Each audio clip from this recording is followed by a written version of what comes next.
Welcome to Kenton's videos. Enjoy the video. You start by opening Roblox and signing in. Make sure you use the account you normally use. Once signed in, type the target username into the search field and open their profile page. You want to confirm whether they are friends or not, because some information is easier to access if they are. If you see an activity or online badge, note it now. This tells you whether they were recently active, which helps narrow down live sessions. Once on the profile, look for the currently playing or recent activity area. That shows what game they are in or recently opened. Click the game entry to open the game page, where you can view active servers, player lists, and session details. If available, click Join to enter the same server, or follow the creator to get updates.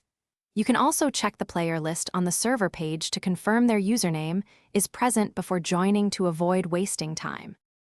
To finish, join the identified server or spectate if the game supports it so you can see what they are playing in real time. Make sure to respect privacy and community rules. If you need distance, block or mute rather than follow. If you cannot find them, refresh the profile page, clear your browser or app cache, and confirm the game server isn't full. If the user has privacy restrictions, you may only see limited info and should not attempt to circumvent settings.